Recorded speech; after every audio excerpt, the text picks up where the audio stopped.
খেলাটা ঠিক মতো মাঠে চালান, অটোমেটিক এর মধ্যে থেকে প্রতিভাবান খেলোয়াড় বের হয়ে আসবে। প্রথম দিন খেলে ও ফিরে চলে যাবে যদি হেরে পরাজিত হয়।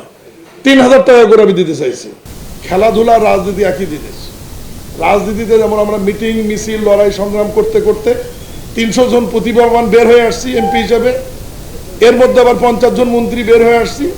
খেলাধুলাও তাই, খেলাটা ঠিক মতো মাঠে চালান, অটোমেটিক এর মধ্যে থেকে প্রতিভাবান খেলোয়াড় বের হয়ে আসবে। এটার জন্য আলাদা খোঁজ করার দরকার নেই। তবে আমি একটা শর্ত দিতে বলবো, কোনো প্রতিষ্ঠান যদি টিম গঠন করতে ব্যর্থ হয়, কারিগরি কলেজ, মাদ্রাসা, হাই স্কুল, জেনারেল কলেজ, সেই প্রতিষ্ঠানের এমপিও বন্ধ থাকবে। ছাত্র না পেলে টিচাররা খেলবে, কিন্তু টিম গঠন করতে হবে। টিম গঠন করতে হবে, এটার জন্য একদম ম্যান্ডেটরি করতে হবে। ম্যান্ডেটরি করতে হবে যে প্রত্যেকটি, যেহেতু বালিকা আপনারা ঐচ্ছিক দিয়েছেন, বালিকা টিম যেহেতু আপনারা ঐচ্ছিক দিয়েছেন, তাহলে স্টুডেন্ট সব স্কুল কলেজে আসেই। কোনো শিক্ষা প্রতিষ্ঠান যদি 11 জন বা 15 জন খেলোয়াড়দের টিম গঠন করতে না পারে, তাহলে আপনারা ধরে নেবেন যে ওই প্রতিষ্ঠানে কোনো স্টুডেন্ট নাই।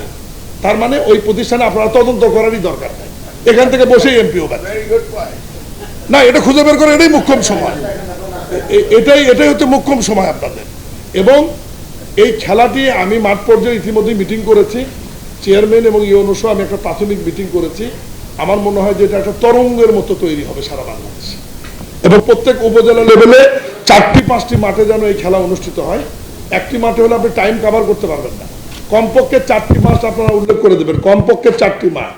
এবং এই ভেন্যু কমিটি করে দেবে ইউনোরা, একজন গেজেটেড কর্মকর্তার নেতৃত্বে, প্রথম শ্রেণীর একজন কর্মকর্তার নেতৃত্বে একটা ভেন্যু কমিটি থাকবে, এবং সেই কমিটি ওই মাঠের খেলা পরিচালনা করবে। যেমন আমার উপজেলায় যেমন আমি কিছু সিদ্ধান্ত দিয়েছি, আমি বলি আমার উপজেলার মিটিংয়ে আমি বলেছি ফুটবল এবং জার্সি আমি উপজেলা পরিষদ থেকে কিনে দেব প্রত্যেক টিমকে। মানে আমি আমারটা বলছি আর কি, এটা অনুকরণীয় হতে পারে সব জায়গায়। যেদিন যে প্রতিষ্ঠান যে মাঠে খেলতে আসবে, নকআউট তো প্রথম দিন খেলে ও ফিরে চলে যাবে যদি হেরে পরাজিত হয়, 3000 টাকা করে আমি দিতে চাইছি।